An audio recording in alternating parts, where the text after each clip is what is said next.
Welcome to the Business of Property podcast. I'm Simon. And I'm Stuart. We're both property people running our own businesses. This podcast is just us chatting, as we often do, about anything and everything property. So should we start with some updates? I think if I go first, mine's quite quick.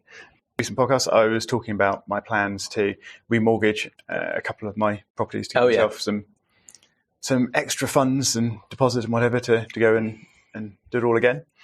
And I've decided not to, because I can't quite extract enough money. So if I'm going to keep an eye out on properties that come up and potentially available on the market, and if anything comes up that's cheap enough that could make it work, then I've got it sort of in reserve to potentially fall back on. But yeah, I think I'm probably about 10,000, maybe even 15,000 short of making the sums work. Sums work in terms of what? In terms of just providing enough cash to put into a new property, to give you deposit and stamp duty and all the other bits and pieces, probably a little bit of renovation and things. So what sort of number were you looking at?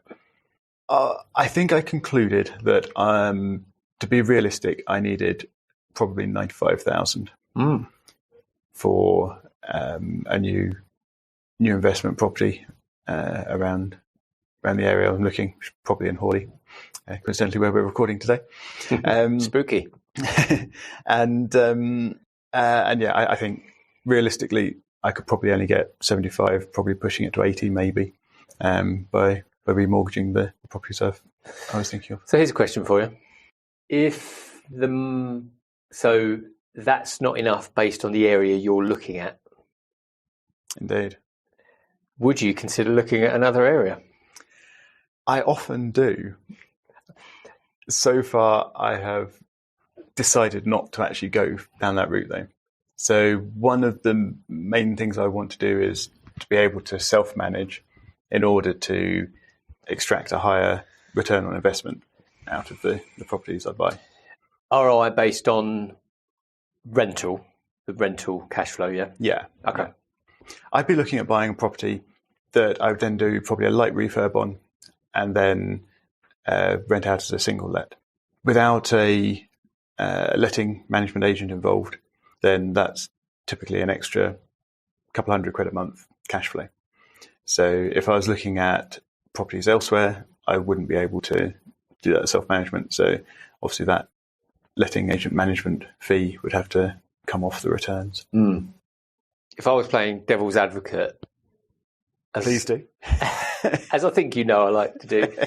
Never. No, I wouldn't have expected that of you. Some would argue, obviously not me, but some would argue that potentially some cash flow is better than no cash flow. Yes. So remortgaging, I'm looking at paying interest on that capital raise straight off. So that's for the sake of keeping it simple, say 3%. So straight away, any investment has got to be looking at a return on investment straight away of at least 3% just to break even.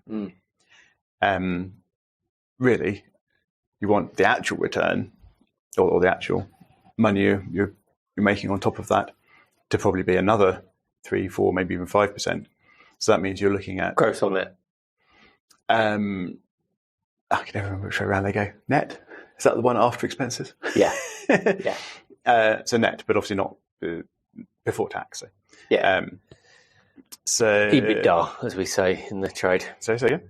EBITDA, earnings before interest, tax, depreciation, and amortization. Okay. I'm not going to remember that one. I've now completely lost where I was. Sorry, that's my fault. So we're looking at 3% just to break even. You could be looking at 6, 7, 8% returns to then actually make a profit. Which is high on a BTL. Exactly, it is. And I think the only way you can really get that in the southeast is either to find a really, really stunning deal, which doesn't happen all that often, or to self-manage. If I was to use an an agent and go further afield elsewhere in the country. I think with a standard buy-to-let, you're still probably only looking at returns of in the region of 6% after agents. Even in the north, where you get a higher basic return, once you then take off the agent fees, you're back down to that kind of region. Mm-hmm. So I don't think it would really add anything in terms of cash flow, or at least profit. And it would be a lot harder to manage. It would be a lot harder to buy. I wouldn't want to buy it without actually having seen it. And that means travelling and taking time out to do that, which I'd rather avoid. I know you do a lot more travelling than me. You're far more willing to sit in a car or on a train for a couple of hours, aren't you, for your properties? Yeah, I don't know about willing. I think it's a case of necessity now. But similarly to you, I guess, in terms of, once that you've got properties, once the model's moving. I mean, for me, I've realised the importance of momentum. I think once the momentum's there. Now, I asked because I actually am looking at a 3-bed at the moment, which is just come back on. So I went to view a property probably this time last year, so back end of 2018. It probably was October, November, 3-bed. Nice little deal, actually. 115,000. I'm just going to say that just to really make you feel uncomfortable. Just remind me, where is this? It's in the southwest in Plymouth. And it's pretty central. That still sounds pretty good for down there. It is good. It is good, and it's even better. So we agreed on it. I actually started the conveyancing process, and then it just disappeared. And I chased and chased and chased, and I phoned up once a month for 6 months. And in the end, what I now know is that the owners of the property live abroad, Spain or Portugal, but they live abroad, aren't the most communicative of vendor. And then I think after June, July, I think was my last call. I was like, right, I'm just going to move on because it's taking up too much brain space. Yeah. So I've just moved on. But funnily enough, I got a call 2 days ago to say the full story is that actually we started the conveyancing process, and then it was apparent that the leasehold was under 70 years for the sake of this conversation. And they said, oh, yes, you just need to extend the lease to complete. And I said, well, that wasn't agreed within my offer. I didn't agree to extend the lease.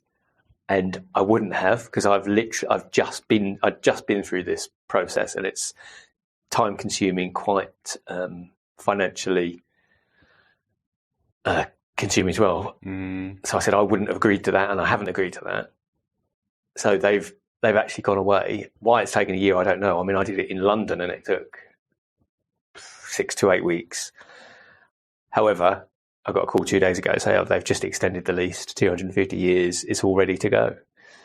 So that's now come back on, and I'm literally in the stage where I'm thinking, do I, don't I? Because it is still quite a nice little project. So what sort of property is it then? Give us a bit of an overview. It's a masonette. It's close to town.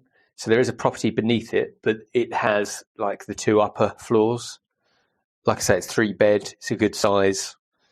It's got a very awful fascia. So it's really a horrible front, which I really like because it's a small problem to fix if you want to sell it in the future. Mm-hmm. Don't get me wrong, it's rendering, so it's costly, but can be done for around $1,000-ish, I would have said.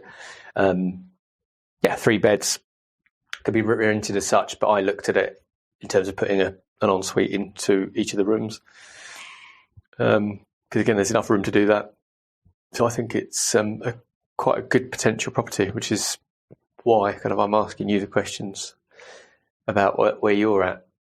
So, So would you envisage that being a small HMO or? Yeah. So it would definitely be a multi-let property. Mm-hmm. Yeah. So three letting rooms. Mm-hmm. And you think that small an HMO can actually work? Oh, definitely. Yeah. I mean, I do 2 beds as well. No, that's not an HMO, but it's a 2-bed separate rooms. Generally, you will get couples that move into it, to be fair, but they'll pay the price of each room if they want it. Yeah, it's interesting. I've not come across many HMOs of such a small size. You not come across the Minimo?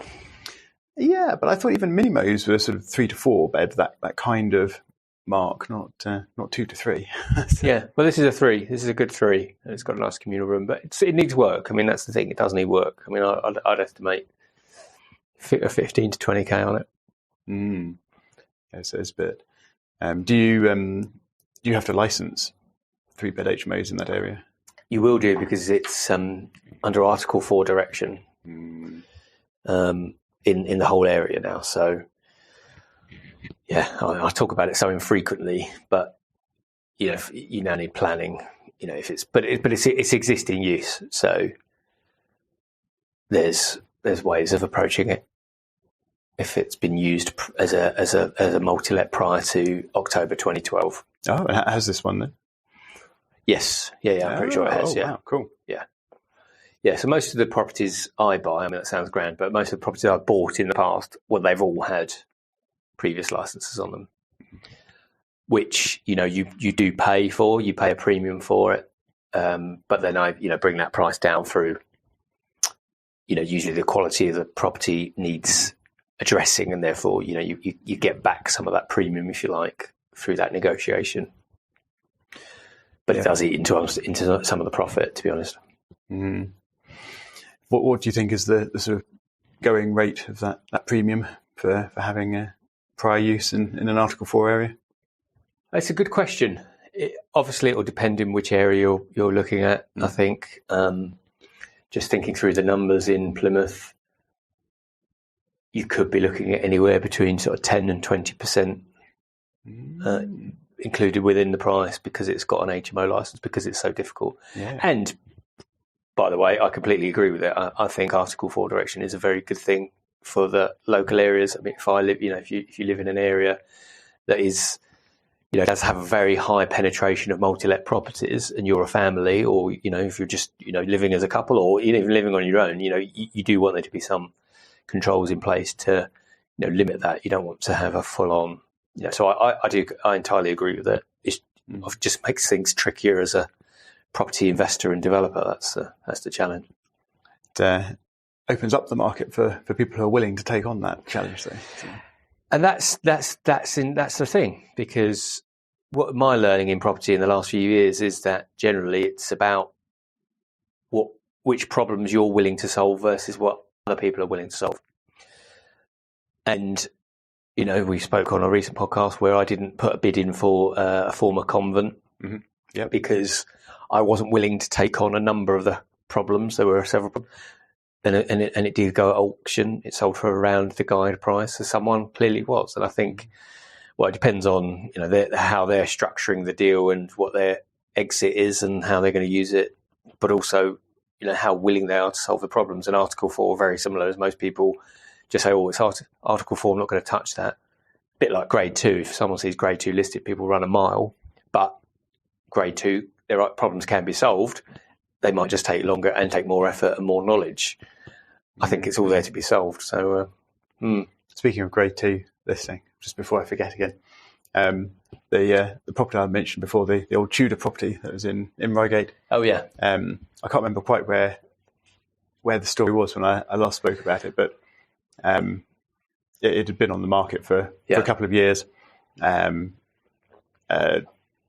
Sold subject to contract, fallen through. Yeah. Went up for auction, sold at auction, supposedly. And then I think this is probably the new bit. That obviously fell through as well, having sold, or supposedly sold at auction, because it then got relisted for auction, and then disappeared from that auction. I obviously don't know why, but then was again relisted for auction, and just recently has been listed as sold prior to auction. So strange, so very it's strange. Clearly a tough house to sell. Yeah, But the auction guide price is $250, with the original asking price when it was on the open market starting at $450. So they've taken a big hit on that just because it's such an awkward property. Awkward location, yeah. Be interesting to see what they do with that. Indeed, yeah. I'm very, very intrigued to try and keep an eye on that. I mean, in Reigate, obviously $250,000 doesn't get you much, so seems like a good price. But I mean, for the amount of house you've got, it's a good price. But as you said, the target market without any parking and no parking, no garden, grade 2. Not without its challenges. I suppose unless you can turn, if they turn it into 2 apartments, that could bring it back to. I mean, you still can't escape the issue of parking, but yeah, I mean, it's if you can get the planning permission, really. And of course, it's right behind a restaurant as well. The kitchen door opens onto the little square of concrete behind a restaurant kitchen. Although I don't know if you've heard, but that restaurant is closing down. Which restaurant's that? The Barb. Is it really? Reigate, yeah. Wow. No, I did not know that. Yeah. They're shutting up after Christmas. Well, that's a separate conversation, but it's a really nice restaurant, but it's very expensive. Oh yeah, it's a special treat kind of restaurant. That's why we haven't been there for a few years. Yeah, we normally manage to make sort of one visit a year or so. Normally for our anniversary, I think. Yeah. Or maybe a birthday. Yeah. But yeah, that's interesting. Not a regular haunt, that's for sure. And presumably it's just been struggling a bit. But it's been there for a long time. I think 20 plus years, I think. Right. Well, I think unfortunately in business, if the business model's not quite right, then I guess that's what's going to happen. If they're not making enough money, there's a reason for that. Yeah, although the person who runs it said they're taking it as an opportunity to retire. Right. So I think there's probably multiple reasons behind it closing. But, it's the way it goes. Yeah. Well, it'll be interesting to see what happens with that property anyway, behind it. Yeah, I'm looking forward to the sale data coming through on the land registry, so we can see what it actually went for. Yeah. And then keeping an eye on what gets done to it. Shall we finish up for today? Yeah. And I know we've got another interesting property that you're working on to talk about next time, but let's save that. Yep. Yeah, definitely. Cool. More details on Stuart and I can be found in the show notes at businessofproperty.com.